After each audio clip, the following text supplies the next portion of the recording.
After I fixed her balcony rail, she came close and whispered, "Don't rush home yet." The first thing I noticed was not the skyline. It was the glass.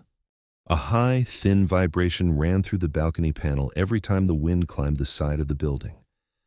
I stood 12 floors above the street with my palm flat on the metal top rail, feeling the sound before I fully heard it.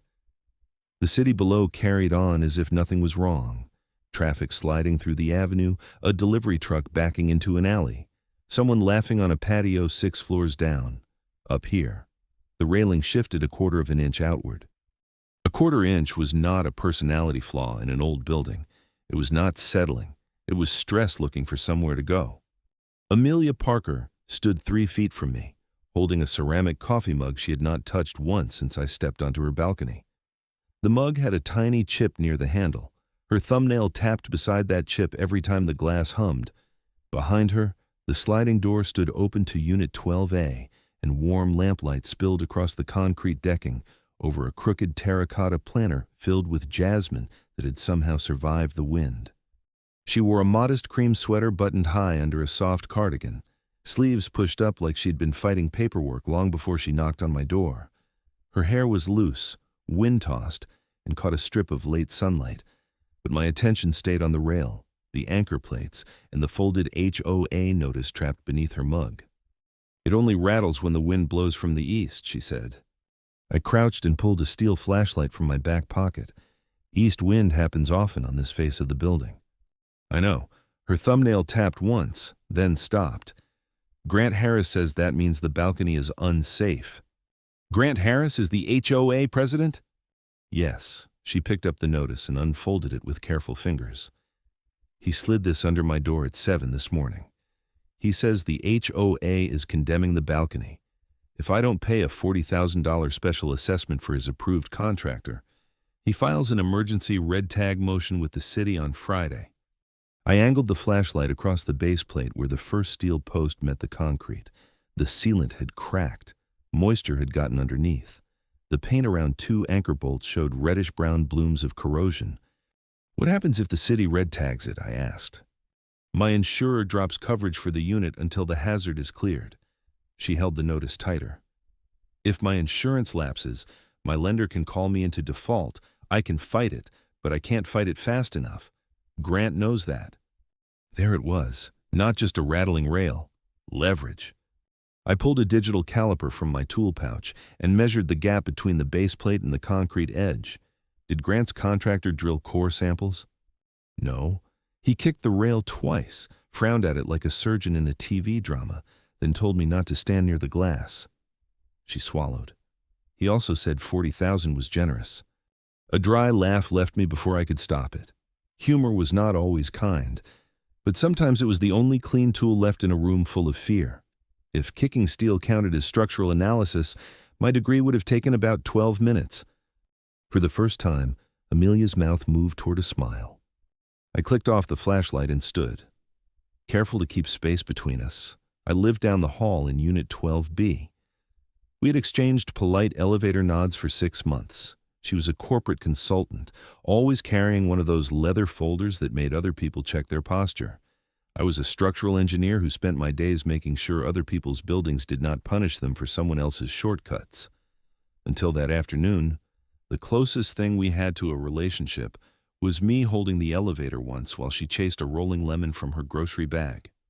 Now her sanctuary was shaking in the wind, and a man with a title was using that fear to sell her an inflated repair. "Load-bearing isn't about rigidity," I said. "It's about knowing where the stress goes. The rail is shifting because the anchor bolts are corroded and the sealant failed. The cantilever looks sound from what I can see. This may be a real hazard, but it is not a $40,000 mystery." She looked down at the cracked sealant. The city wind pressed the cardigan against her arms. "My last contractor said my kitchen plumbing was simple. 6 months later, I had a gutted kitchen, half my savings gone, and a lawsuit I couldn't afford to finish." Her thumb had gone back to the mug. Tap, tap, tap. I understood the rhythm. When people are cornered, they grab the nearest thing that will not argue with them. For Amelia, It was a chipped coffee mug and a crooked planter on a flawed balcony that still gave her room to breathe. "I can inspect it and give you options," I said. "If you want me to take this on formally, I'll write a consulting agreement, scope the repair, document materials, and keep every receipt. You will not owe me anything vague. You will not owe me favors. You will not owe me trust I haven't earned. You decide." She stared at me as if the word decide had weight. "What if you find out Grant is right?" she asked. "Then I tell you he is right, and we bring in the right contractor. If the slab is compromised, I do not pretend otherwise. I am not here to make you feel better. I am here to make the structure tell the truth." The glass hummed again. Her shoulders did not move this time. "Then tell me the truth," she said, formally.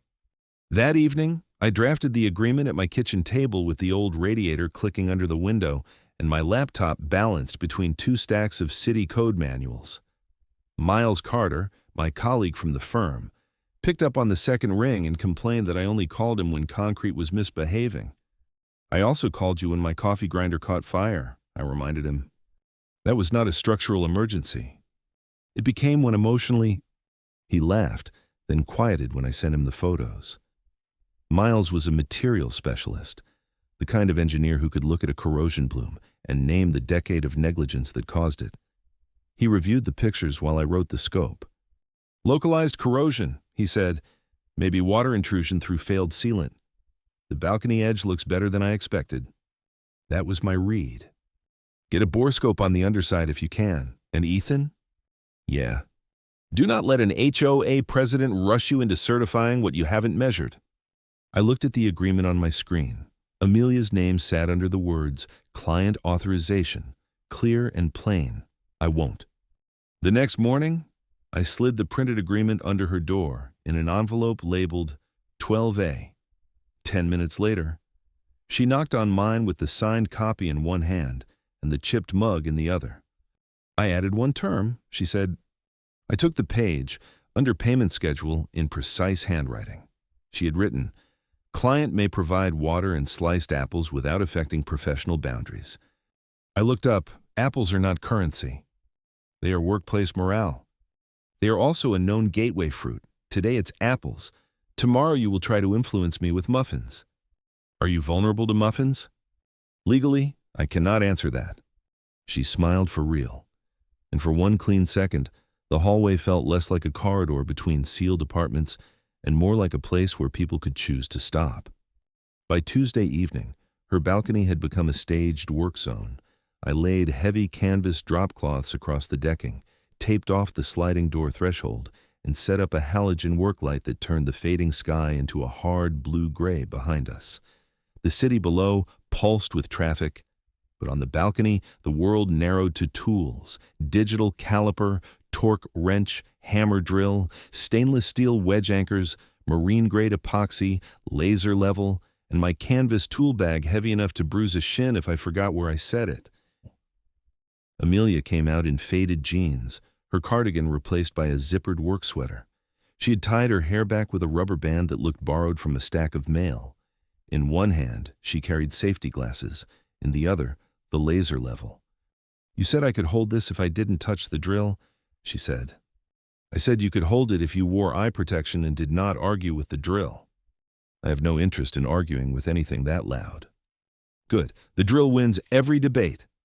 That got a small laugh out of her, and it did more for the air than the halogen lamp did for the dark. I showed her how to brace the laser level against the vertical post without putting weight on the glass.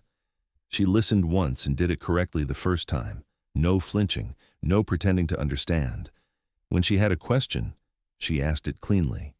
"Why not replace the whole rail?" "Because the rail is not the failure point." I touched the base plate with my gloved finger. "The stress is landing here.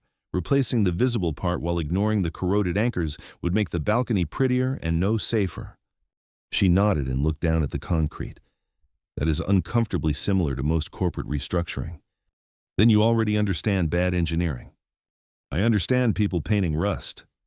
I set the first anchor into the epoxy bed. "Center?" She checked the bubble, half a hair left. I adjusted. "Now?" "Center." The impact wrench roared. driving the anchor into place. The sound hammered against the neighboring buildings and then vanished into the city. When I stopped, the post held still. By the fourth post, she called center before I asked, and I reached for the next anchor without looking away from the readout.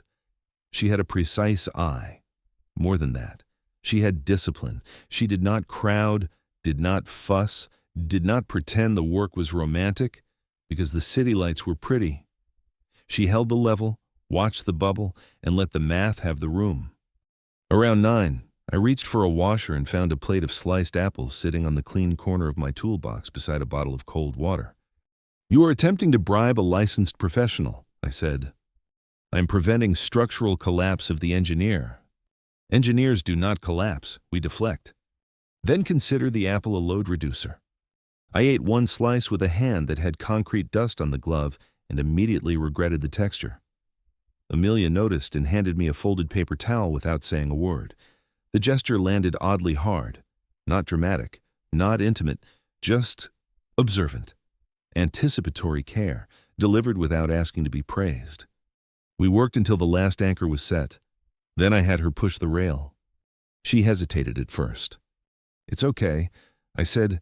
"Use both hands. Push like Grant is standing behind it." That changed her expression. She set both palms on the top rail and pushed. The glass did not hum. The metal did not shift. The quarter-inch vibration was gone. She pushed harder, leaning her weight into it. Still nothing. Her hand stayed there for a moment after the test was over. The wind lifted one curl from her cheek. "It's quiet. It's calibrated. Let me enjoy quiet before you correct it." I shut my mouth. She looked over, saw the effort it cost me, and smiled. "Thank you. Enjoy the quiet, Amelia." On Wednesday afternoon, quiet broke. I was at my drafting table in 12B, finishing the load calculations for the city packet, when my phone buzzed against the paper. Amelia's name lit the screen.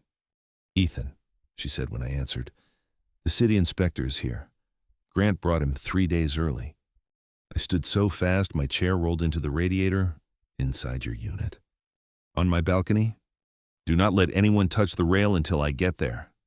I am standing in the doorway with a coffee mug and the personality of a locked gate. "Good, become the gate." I grabbed the stamped plans, the torque documentation, the material receipts, and the photographic chain from my desk. Then I ran down the hall with my shoes untied and my shirt half tucked. Boundary specialists are not always graceful under deadline. I hit the doorframe of 12A with my shoulder and pretended it was intentional. Grant Harris stood on Amelia's canvas-covered balcony in a tailored suit the color of wet concrete. Beside him was a city inspector in a navy jacket, his clipboard open and his expression already tired. Amelia stood by the sliding door, mug in hand, jaw set. She had gone pale, but she had not moved out of the doorway. "You cannot mandate an emergency inspection without proper notice," she said. Grant smiled as if patience were something he gave to children. "Emergency hazard protocol. Ms. Parker, the HOA board voted this morning.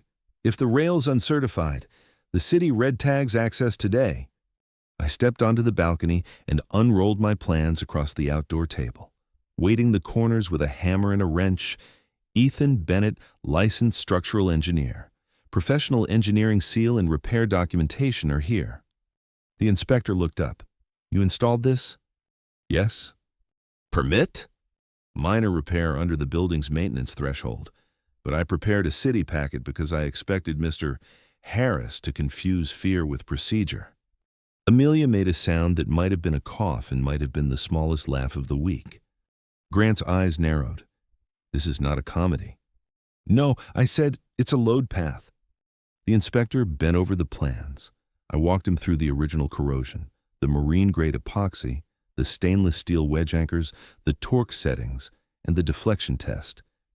He listened without interrupting. That mattered. Some inspectors came to win. This one came to avoid a headline. He crossed to the rail and kicked the post with a steel-toed boot. Nothing moved. He pushed the glass. No hum. He knelt and examined the base plate. For 3 seconds, I thought we had won. Then he stopped at the edge of the slab. His pen hovered over a thin line running parallel to the balcony lip. "What is this?" I crouched beside him, surface crack exposed after cleaning the base. He tapped it with the end of his pen. The sound was sharper than I wanted. Too sharp. Stress had been hiding under the failed sealant. The rail was secure, but the concrete beneath one area had a spall line that had not opened until we removed the old material. The inspector stood. "I can't certify a rail mounted to compromised substrate." Grant's smile returned. Amelia's mug lowered an inch. "It does not threaten the primary rebar," I said, keeping my voice even. "Prove it," the inspector replied. "You have until tomorrow at 4. Bind the slab, document it, and I'll recheck. If not," I red-tagged the balcony access. "I'm sorry, Ms. Parker." That's the code. Grant adjusted his cuff. "Looks like my contractor remains available." Amelia looked at the crack, not at him. That mattered too. Panic wants the loudest person in the room to become the center. She chose the damage instead. "The inspection is finished," she said before I could speak. "Mr. Harris, leave my home." Grant blinked.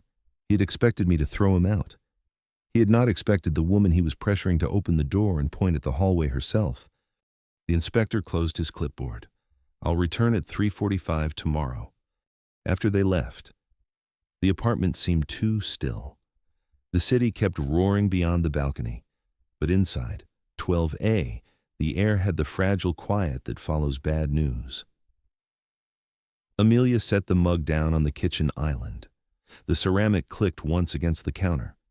"I thought it was fixed," she said. "The rail is fixed." I took off my gloves and looked out at the crack. The slab needs a structural injection resin, high viscosity. It has to be pressure-fed and clamped during cure. "Can it be done by tomorrow?" I did the math before answering. Pot life, temperature, injection ports, cure time, surface prep, load documentation, re-inspection. "Yes," I said, "but it takes the night." She looked toward the balcony.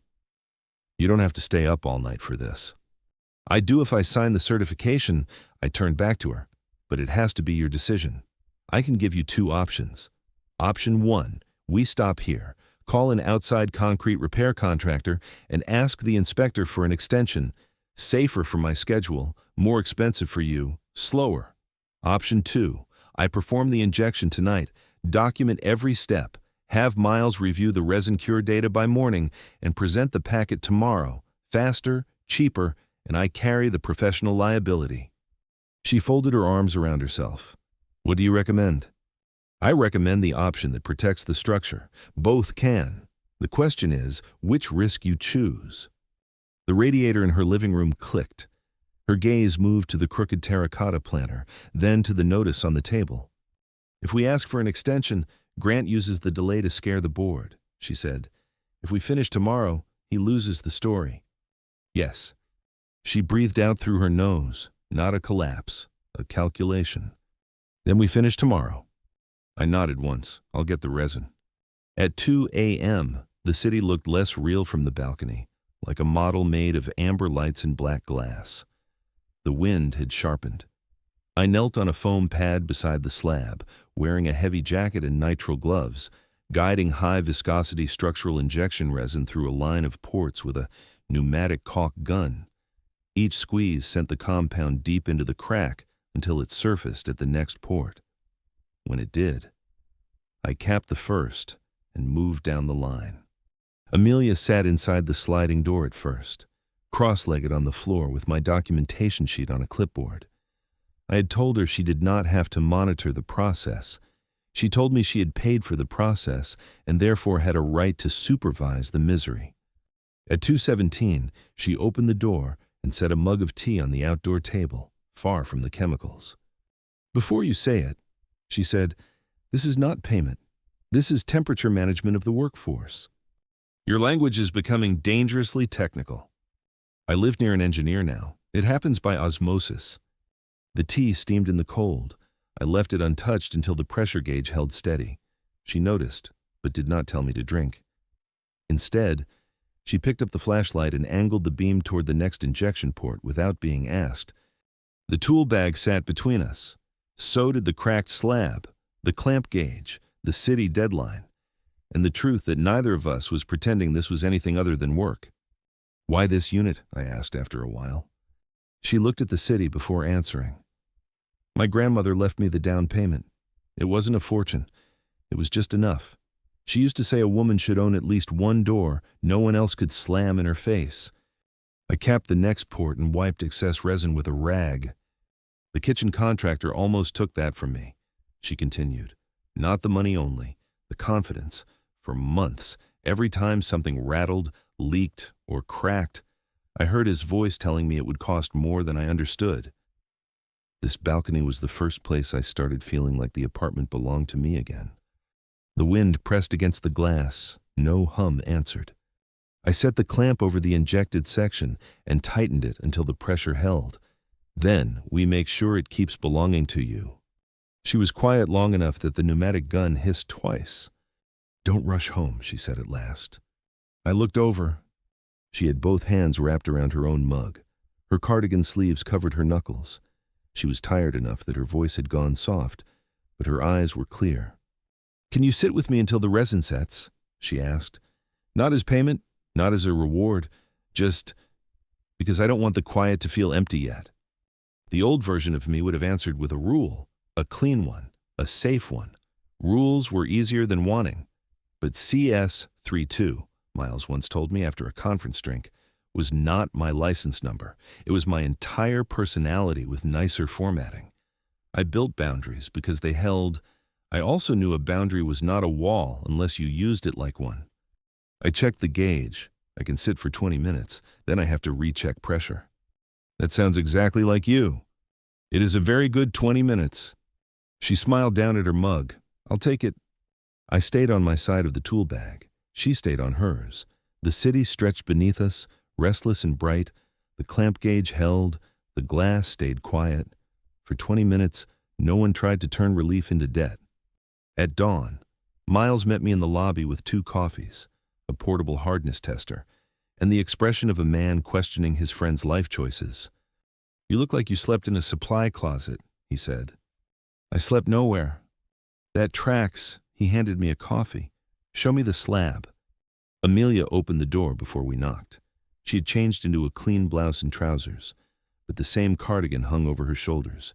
Her hair was tied back. She looked at Miles, then at me, and said, "If your colleague is here to tell me Ethan should not have done this overnight, I agree. If he is here to verify the resin, please come in." Miles looked at me. "I like her." "Everyone likes her when she is holding the inspection schedule." He reviewed the resin batch number, cure sheet, injection photos, temperature record, and pressure log. Then he knelt on the balcony with his tester and ran 3 readings along the patch. The tool beeped each time. "Well?" Amelia asked. Miles stood and handed me the device. "The bond is good. Your documentation's annoying, which is how I know it is complete." "That is a professional endorsement," I said. "It is the only kind you deserve." He turned to Amelia. "The repair is sound from a material standpoint. If the inspector rejects this, he is rejecting the code packet, not the slab." A little color returned to her face. At 3:45 p.m., the city inspector returned with Grant Harris 2 steps behind him, like a storm cloud with cufflinks. Amelia opened the door herself. She had changed into a sharp blazer, and the HOA notice was folded in her pocket. She greeted the inspector by name and Grant with silence. On the balcony, I removed the steel clamps while the inspector watched. The cured resin line sat smooth and dark against the concrete, sealed under the base plate like a scar that had learned its job. The inspector knelt, tapped the patch with a steel mallet, then struck it harder. The sound rang back clear, not hollow, not fractured. He checked the anchor bolts, the torque sheet, and the resin packet. He reviewed Miles's materials note. Grant tried to interrupt twice. The inspector lifted one finger without looking at him, and Grant stopped talking. Finally, the inspector stood and reached into his folder.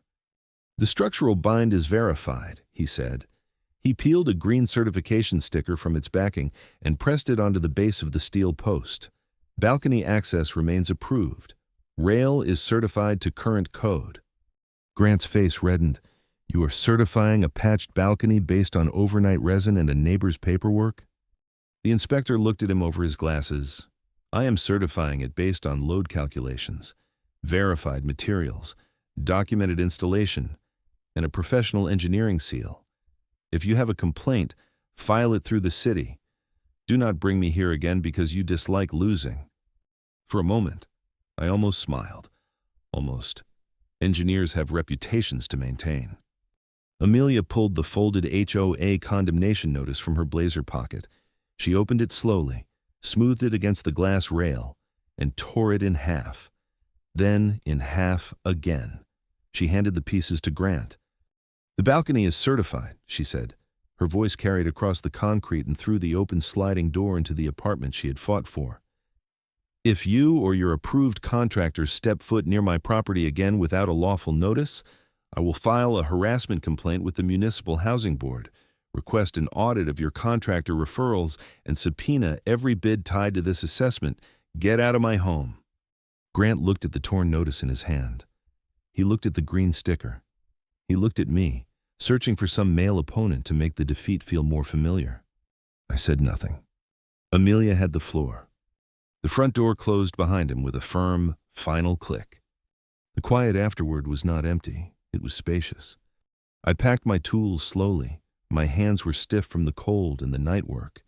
The pneumatic gun went into the lower compartment of the canvas bag. The torque wrench clicked into its case. The caliper, wiped clean, slid into my pouch. The halogen lamp cooled beside the sliding door.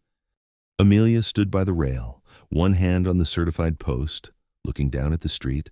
The crooked terracotta planter sat beside her, jasmine leaves trembling in the wind. I'll send the final invoice tonight. I said, materials, equipment, review time, everything itemized. She turned, and your labor? Documented? Good. She walked to the outdoor table and picked up the laser level, turning it once in her hands. I like clean terms. So do I. The words sat between us with more weight than I expected. I lifted the canvas bag and stepped toward the sliding door. The job was complete. The structure was safe. The contract had held. My apartment was 30 feet down the hall, and suddenly 30 feet felt like a country. Ethan. I stopped. She did not touch me. She walked to the rail we had secured together and leaned one hip lightly against the concrete wall below it, leaving the glass between her and the skyline, safe and steady. The job is done, she said. It is. You are not my engineer now. Not unless you find another crack in the next 5 seconds. She looked toward the patched slab. Don't tempt the building. That earned a laugh from me, short and surprised. She held the laser level against the post. The bubble settled perfectly center. Then she looked back at me. Would you stay for dinner? She asked. Not because I owe you. Not because you fixed anything. Because I want to sit on my safe balcony with someone who knows why it matters. I looked down at my tool bag. My whole life had been foundations I built and left behind. Hospitals, towers, train platforms, balconies. I made places safe, then moved on before they could ask anything of me. Load-bearing is not about rigidity. It is about knowing where the stress goes. I set the tool bag down inside the sliding door. Yes, I said, I'd like that. 2 weeks later, the final certification hearing was held in the building's common room, a beige space with folding chairs, bad fluorescent lights, and a coffee urn that had been manufactured during a less hopeful era of humanity. Amelia sat at the front table with the city packet arranged in perfect order. Inspection report, green certification copy, engineer drawings, resin batch sheet, and 3 photographs showing the original corrosion. I sat 3 rows back beside Miles, who had come because, in his words, he liked seeing paperwork hurt bad people. Grant Harris tried one last time to suggest a building-wide assessment. Amelia stood before he finished. The city has certified my balcony is safe, she said, placing the green sticker photo on the projector. Mr. Harris attempted to force an unnecessary $40,000 assessment through an unvetted contractor without core samples, engineering review, or competitive bids. I moved that the HOA board suspend all contractor referrals pending a financial audit. The room murmured. A woman from 10C raised her hand, then a man from 9A, then 3 more residents. The vote passed. Grant stepped down as HOA president before the coffee urn ran dry. Afterward, Amelia found me near the back wall. "You're hiding again." "I am respecting the democratic process from a structurally safe distance." "You helped start it." "You finished it." She held out the chipped ceramic mug. "I brought your payment." I looked inside. No coffee, no tea. A folded sticky note sat at the bottom. I pulled it out. In her neat handwriting, it read, "Dinner. Saturday, my balcony. No muffins unless formally approved." I folded the note and placed it in my jacket pocket. Muffins require separate permitting. "Then file early." 3 months later, the jasmine in the crooked terracotta planter had climbed halfway up a small trellis Amelia installed herself. The balcony glass stayed quiet, even when the east wind swept hard against the building. The green certification sticker had faded a little in the sun, but she refused to remove it. "It's ugly," I told her one evening. "It's beautiful," she said, setting 2 plates on the small outdoor table. "It is a municipal sticker. It is a survival certificate." I could not argue with that. Not well.